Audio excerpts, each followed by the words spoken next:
History, they say, is written by the victors. But sometimes, it's the whispers of the defeat, the echoes of the silence that truly captivate us. Today, we're diving deep into the life and death of Anne Boleyn, the woman who dared to defy convention, to capture the heart of a king, and ultimately to pay the ultimate price. What's particularly intriguing about Anne is that she remains an enigma even after centuries.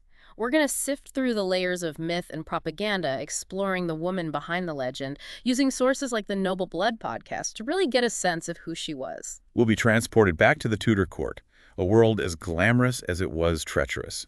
Think opulent banquets, clandestine affairs, and the ever-present threat of the executioner's axe. It was a world where power was a delicate dance, and Anne, with her intelligence, wit, and ambition, played the game like few others could. We'll trace her journey from her arrival at the English court, fresh from the sophistication of the French court, to her captivating rise as Queen of England. What's fascinating is that Anne wasn't just a beautiful face.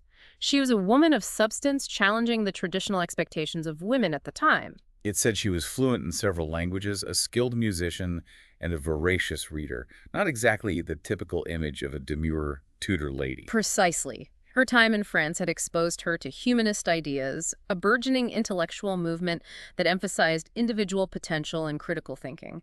This, combined with her natural charisma, made her stand out in the rather stifling atmosphere of the English court. So she was a breath of fresh air, so to speak. And this caught the eye of King Henry VIII. A man, let's be honest, not known for his subtlety. Henry at that time was desperately seeking a male heir to secure the Tudor dynasty. His marriage to Catherine of Aragon had produced only a daughter, Mary, and Henry was becoming increasingly convinced he needed a new queen to provide him with a son. And this desire for a son, for an heir, would ultimately lead to one of the most dramatic upheavals in English history, wouldn't it? Absolutely. Henry's pursuit of Anne and her refusal to be just another mistress forced him to confront the authority of the Catholic Church, a power that had held sway over England for centuries. It was a clash of wills, a battle for supremacy. And in the end, Henry chose Anne, choosing love, or perhaps lust, over the dictates of the Pope. This decision sent shockwaves throughout Europe. Henry declared himself the head of the Church of England, severing ties with Rome and paving the way for the English Reformation. It's incredible to think that Anne's influence played a role in such a monumental shift in religious and political power. Her impact is undeniable. However, the story takes a darker turn once Anne becomes queen. The pressure to produce a male heir becomes immense, and the court is rife with whispers and intrigue. Imagine the weight of an entire kingdom's expectations resting on your shoulders. And to make matters worse, she had powerful enemies at court who resented her rise to power and saw her as an obstacle to their own ambitions. The sources describe a court split between those who supported Anne, seeing her as a symbol of progress and reform, and those who saw her as an upstart, a threat to the established order. It sounds like a pressure cooker waiting to explode. Oh. And all this while she's navigating the complexities of her relationship with Henry, a man, let's not forget, with a notoriously volatile temper. Indeed. Their relationship was a whirlwind of passion and jealousy, affection, and anger. We have accounts of their lavish gifts to each other, their shared love of music and literature, but also whispers of arguments of Henry's frustration with Anne's independent spirit. The birth of their daughter Elizabeth instead of the longed-for son was a major turning point. While Henry initially doted on Elizabeth, the pressure for a male heir only intensified. And tragically, Anne suffered 3 miscarriages, which in the Tudor era were often seen as a sign of God's displeasure, a judgment on the woman. These miscarriages took a heavy toll on Anne, both physically and emotionally. It also fueled the rumor swirling around court whispers that she was cursed, that she was incapable of providing Henry with the heir he so desperately craved. So here we have Anne, Queen of England, but her position is precarious. She's given Henry a daughter, but not a son, and she's surrounded by enemies who are just waiting for her to stumble. And stumble she did, or at least that's the narrative that her enemies were able to successfully craft. The seeds of her downfall were sown in the fertile ground of courtly intrigue and Henry's growing impatience. Let's talk about those seeds, those whispers that would ultimately lead to Anne's downfall. Because it wasn't just about failing to produce a male heir, was it? No, it wasn't. The whispers turned into accusations of adultery, of treason, of a queen plotting against her king. It's almost like a Shakespearean tragedy unfolding. A queen once beloved now facing accusations that could cost her everything. Were these accusations based in any truth, or were they fabricated by those who sought to remove Anne from power?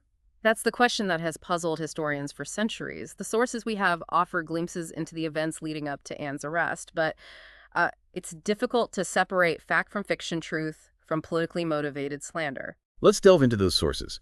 Who were the key players in this drama, and what were the specific charges leveled against Anne? One of the central figures in this drama was Thomas Cromwell, Henry's chief minister.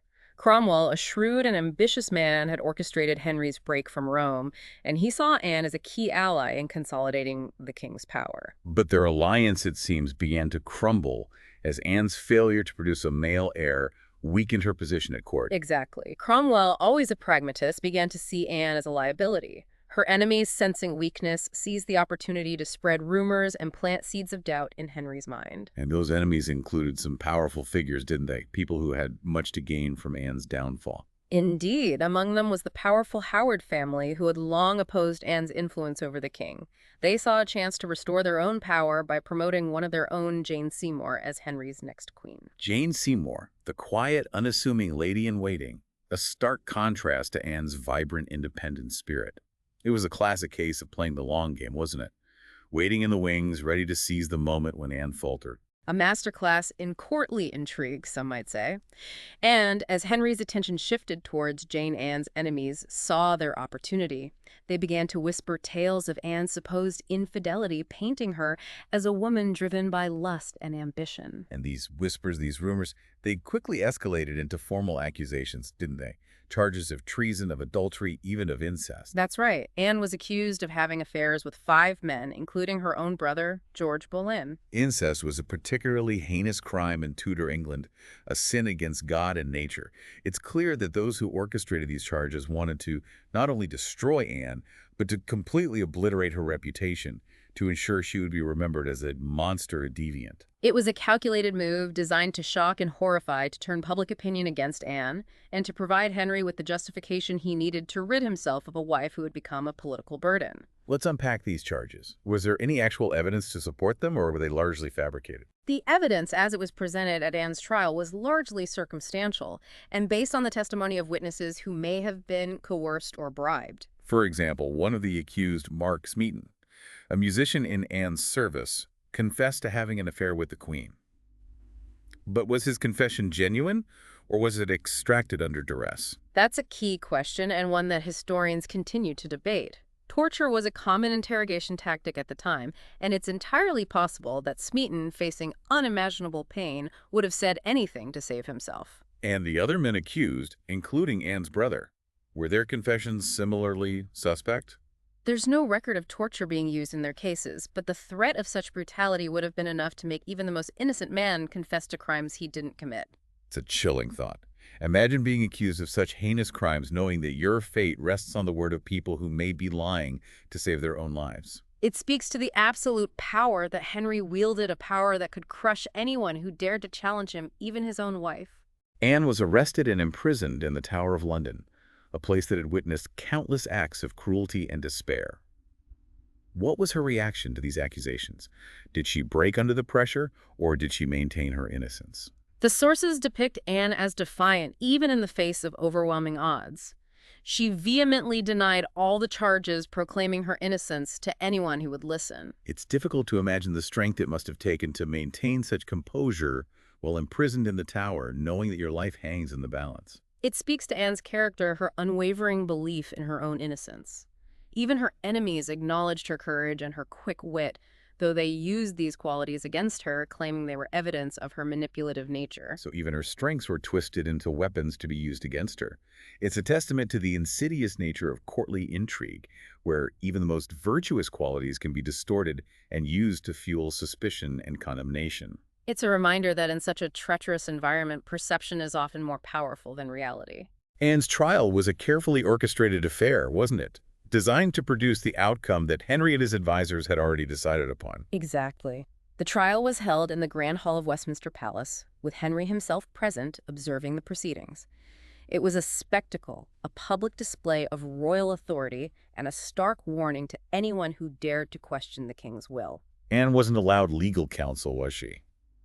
And the witnesses against her were largely those who had been handpicked by Cromwell and her enemies. That's right. The deck was stacked against her from the start. And despite her eloquent defense, her attempts to refute the accusations, and to appeal to Henry's sense of justice, the outcome was a foregone conclusion.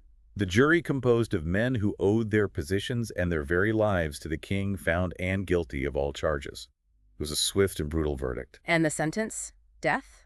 Anne was condemned to be either burned at the stake or beheaded. Imagine the horror of having to choose your own method of execution. It's a testament to the cruelty of the era and to the absolute power that Henry wielded over life and death. In a final act of what some might call mercy, Henry commuted Anne's sentence to beheading, considered a quicker and less painful death than burning. He even summoned an expert executioner from Calais known for his skill with the sword. A gruesome kindness, perhaps, but kindness nonetheless. It's fascinating, isn't it, how even in moments of such brutality, there are glimpses of humanity, however distorted they may seem. It speaks to the complexities of human nature, even within a system as brutal and unforgiving as the Tudor court. So Anne, stripped of her crown, condemned as an adulteress and a traitor, was taken back to the Tower of London to await her execution. How did she spend those final days? Did she succumb to despair, or did she cling to hope? The sources offer a glimpse into Anne's final days. Some accounts describe her as distraught, weeping, uncontrollably railing against the injustice of her fate. It's heartbreaking to imagine her despair, the realization that everything she had fought for, everything she had achieved was about to be taken from her. But there are also accounts of moments of strength, of defiance. Anne is said to have joked with her ladies-in-waiting that she would soon be known as Anne the Headless. It's a chilling image, but also perhaps a way for her to cope with the unimaginable, to find a sliver of humor in the face of death. Perhaps.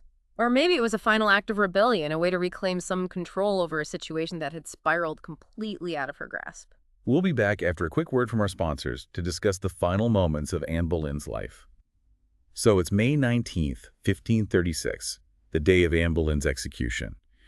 And as we pick back up here, I can't help but wonder what thoughts, what emotions were swirling through her mind as she prepared to face her death. Well, it's a question that has haunted historians and artists for centuries. Some imagine Anne as a broken woman consumed by fear and regret. Others envision her as resolute, her spirit unbroken, facing her executioners with dignity and grace. The sources offered tantalizing glimpses into her final moments. She's said to have woken early that morning requesting to receive communion. Was this an act of genuine piety, a desire for spiritual solace?